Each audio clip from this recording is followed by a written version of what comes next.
നമസ്കാരം. Raf talk ഫുട്ബോളിലേക്ക് അവർക്കും സ്വാഗതം. വീണ്ടും FC ബാഴ്സലോണ ലാലിഗ ഭരിക്കുന്നു. അവരുടെ ആരാധകർ ഹാപ്പിയാണ്. ഇപ്പോൾ 6 റൗണ്ട് മത്സരങ്ങൾ കഴിയുമ്പോൾ 6ഉം വിജയിച്ചിരിക്കുന്നു ബാഴ്സലോണ എന്ന് മാത്രമല്ല, ഗോൾ അടിച്ചു കൂട്ടുന്നു. 22 ഗോളുകളാണ് അവർ ലാലിഗയിൽ അടിച്ചു കൂട്ടിയിരിക്കുന്നത്. അതിനിടക്ക് യുവേഫ ചാമ്പ്യൻസ് ലീഗിൽ മൊണോക്കോയോട് തോറ്റു, ശരിയാണ്.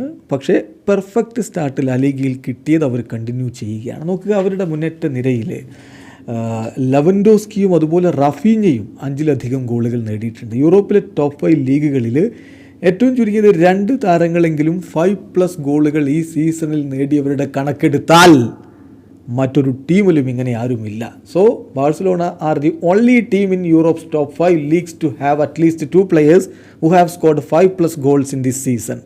റോബർട്ട് ലെവൻഡോസ്കി 6 ഗോളുകളും റാഫീഞ്ഞ 5 ഗോളുകളുമായിട്ട് നിൽക്കുകയാണ്. അതിൻ്റെ ഒരു മികവ് തന്നെ അവരുടെ ഗോളടി മേളത്തിൽ നമ്മൾ കാണുന്നുണ്ട്. ലാലിഗയുടെ 6ാം റൗണ്ട് എന്ന് പറയുമ്പോൾ റയലും മികച്ച വിജയം നേടിയ ഒരു റൗണ്ടാണ്.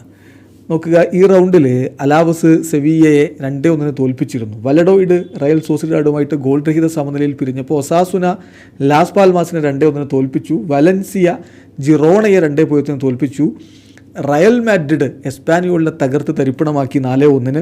ഗറ്റാഫെ ലെഗാനസ് മത്സരം 1-1 സമനില. അത്ലറ്റിക് ക്ലബ് ബിൽബാവോ സെൽറ്റ വിഗോയെ 3-1 തോൽപ്പിച്ചപ്പോൾ വിയാറയലിനെ 5-1. നോക്കുക, ഈ സീസണിൽ ഇതുവരെ ലാലിഗയിൽ തോൽക്കാതെ വന്ന ടീമാണ് വിയാറയൽ. അവരെ 5-1 ബാഴ്സലോണ തോൽപ്പിച്ച് വിട്ടിരിക്കുന്നത്. സോ ആ രൂപത്തിൽ കാര്യങ്ങൾ ബാഴ്സലോണ അനുകൂലമാക്കി മാറ്റിയെന്ന് മാത്രമല്ല, പോയിൻ്റ് പട്ടികയിൽ ഓൾറെഡി റയലുമായിട്ടുള്ള ആ ഒരു വ്യത്യാസം 4 പോയിൻ്റായിട്ട് അവർ മെയിൻറ്റെയിൻ ചെയ്ത് കൊണ്ടുപോകുന്നുണ്ട്. 6 കളി കഴിയുമ്പോൾ 6 വിജയം 18 പോയിൻ്റ്. Barcelona La Liga ഭരിക്കുകയാണ്. 6 കളികളിൽ നിന്ന് 4 വിജയവും 2 സമനിലകളുമായിട്ട് 14 പോയിൻ്റുള്ള റയൽ രണ്ടാമത്. Athletic Club Bilbao 13 പോയിൻ്റുമായിട്ട് മൂന്നാമതുണ്ട്. അതേസമയം അത്ലറ്റിക്കോ മാഡ്രിഡ് 12 പോയിൻ്റാണ് നേടിയിട്ടുള്ളത്. ഏതായാലും ഇതിൽ ഏറ്റവും ശ്രദ്ധേയമായിട്ടുള്ള കാര്യം, ബാഴ്സലോണയല്ലാതെ മറ്റൊരു ടീമും ലാലിഗയിലെ എല്ലാ കളികളും വിജയിച്ചവരായിട്ട് ഈ സീസണിൽ ഇല്ല. വീഡിയോ അവസാനിക്കുന്നു. ഫുട്ബോൾ ലോകത്ത് കൂടുതൽ വിശേഷങ്ങളുമായി റാഫ് ടോക്സ് എത്താം.